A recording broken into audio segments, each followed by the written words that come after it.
delighted to welcome back Jon Rahm to the Genesis Scottish Open.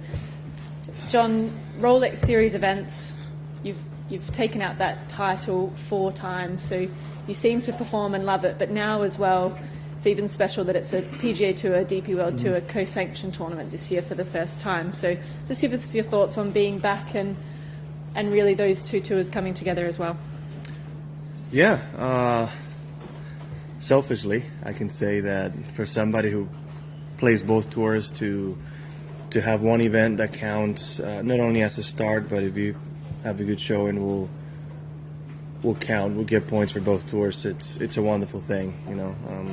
It's been times where you come over, you play good in Europe, and doesn't really reflect on the FedEx Cup, obviously, and vice versa, right? So to have one event to come for both for players like me and Europeans that live in the States it's a huge help, and I think it's a wonderful thing for the game of golf. You know, you get a more mix of players that maybe wouldn't come to this event to come and see this beautiful course and the great summer days of Scotland. So just at this point, looking forward to it and looking forward to get started.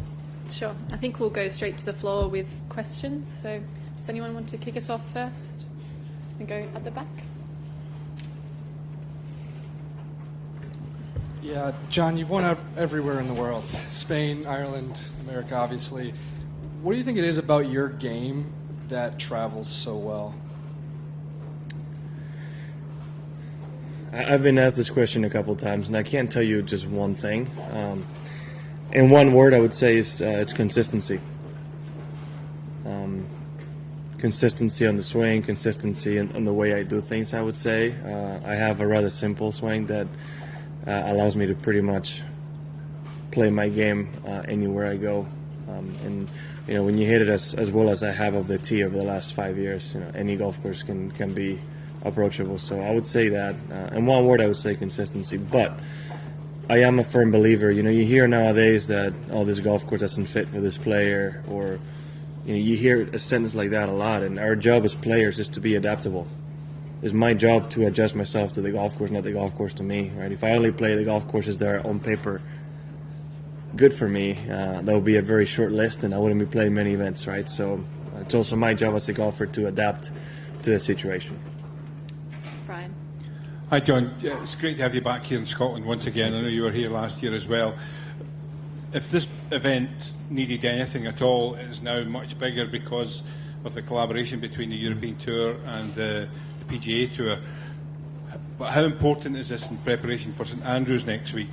And secondly, on St Andrews itself, do you still get a buzz when you're driving to the town?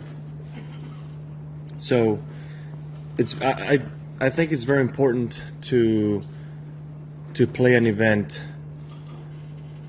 when you're trying to get ready for a major like it is the Open Championship, right? We don't play, when you live in the U.S., you don't see anything like it all year round. And it takes a bit of adjusting to get your golf game more fitted for links golf, right? You have to be able to control your spin, your trajectory, your ball flight, and try to use the ground a lot more than we're used to in the U.S. So being able to come a week before and have such a strong field competing, you know, it's an added bonus.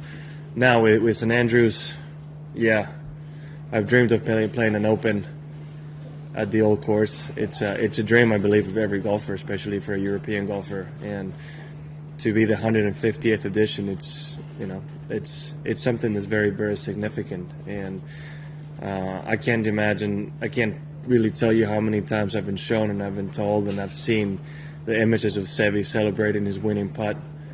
And it would be absolutely amazing if hopefully be able to join my name to that list. And to be honest, I don't think there's a bigger achievement in golf than winning an Open Championship in St Andrews.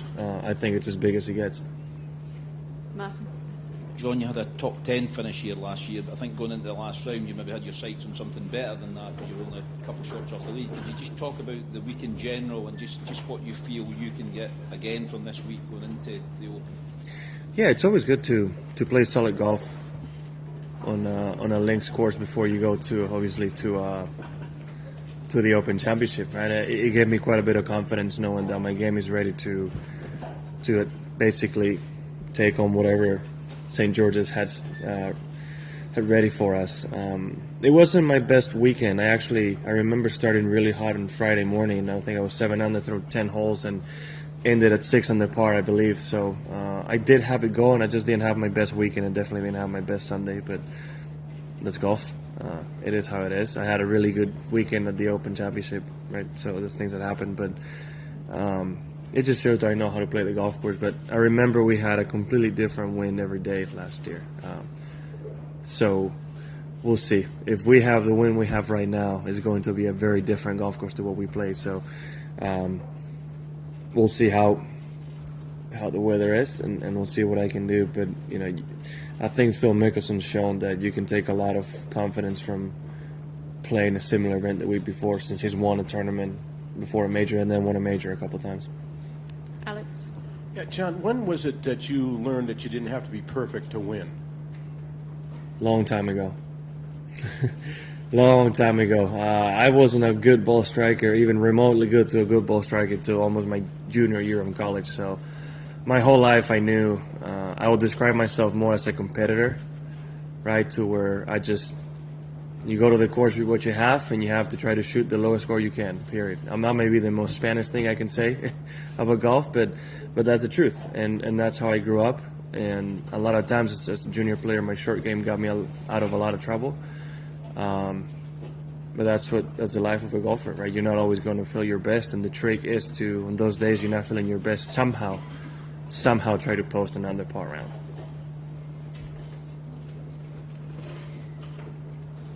Any further questions? Was it Alistair? Hi, John. How has the presence of such a large American contingent in the field changed the dynamic for you? Is it a different tournament to what it was last year? Not really. No, it doesn't really change. There's some different players, but I would say the field is stronger, which is a good thing. It makes it for a better champion, a better championship.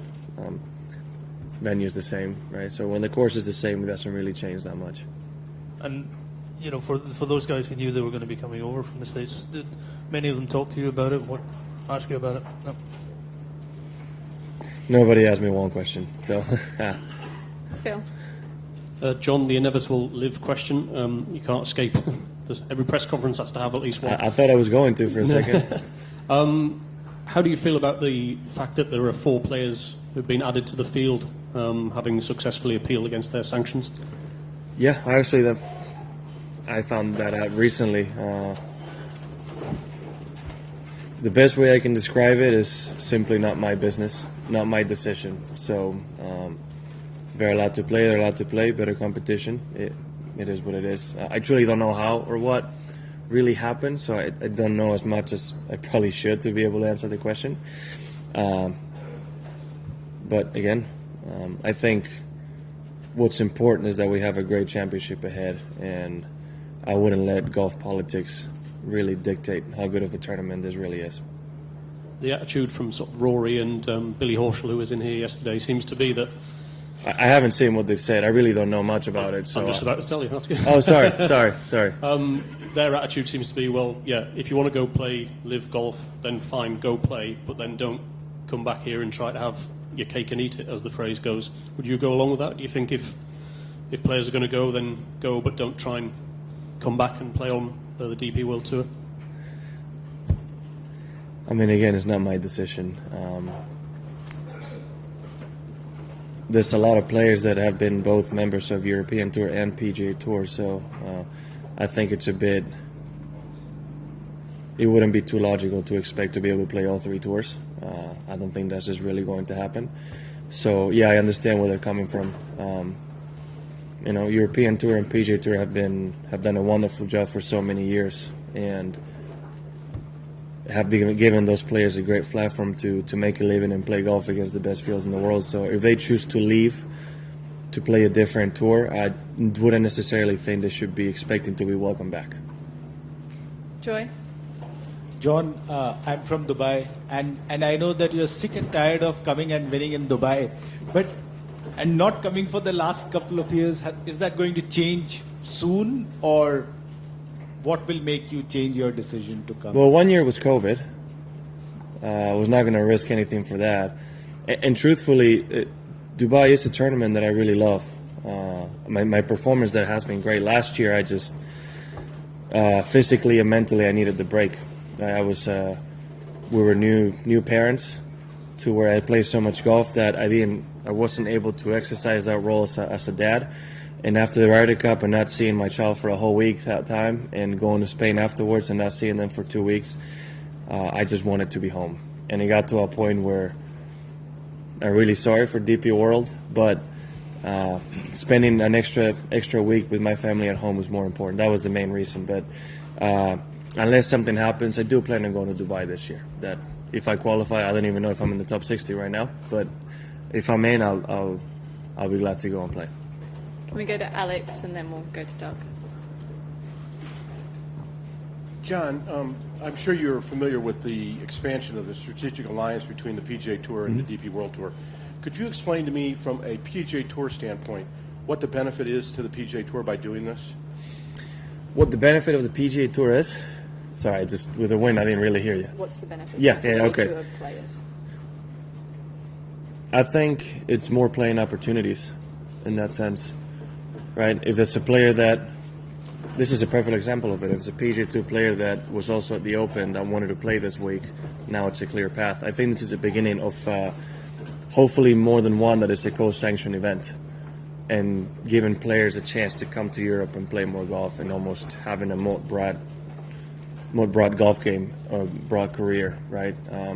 There is some wonderful events and wonderful venues here in Europe, and I do think a lot of, without speaking to most of the players about it, I do think a lot of them would love to come and have a chance to play. And some venues are really attractive, right? I mean, being able to go play in Italy, in Rome, maybe make it a vacation at the same time seems pretty good to me. I wouldn't be surprised if I'm the one doing that in the near future. And yeah, like I said, I do see also what you're asking. Obviously, a lot of European Tour players are going to have a more clear path to the PGA Tour, which is what also a lot of them want to do, right? You do have some great events as well there. So I think it's the best of both, right?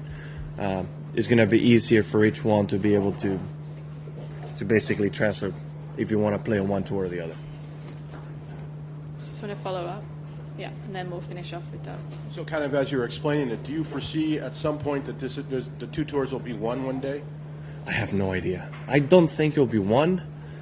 I don't know.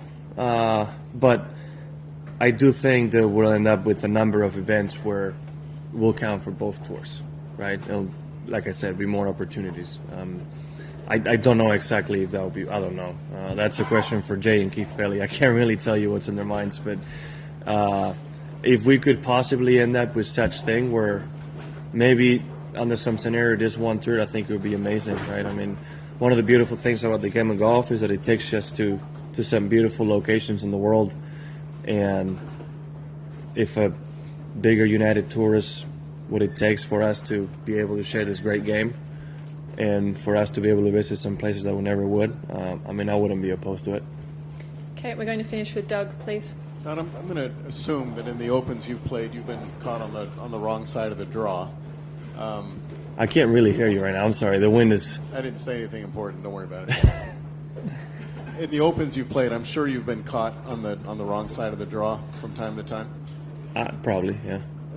Is that difficult attitude-wise, to deal with? I mean, you've talked about understanding you're going to get bad breaks in a U.S. Open or whatever. Is it more difficult at an Open than it is other places? I think you really expect it when you come here. I can't remember in any of my Opens having a clear-cut, massive difference between the waves. I think it was one year in Muirfield. Was it 02 where one of the waves had a massive storm come through and they played through it? Birkdale in 08, was it, where there was a big difference?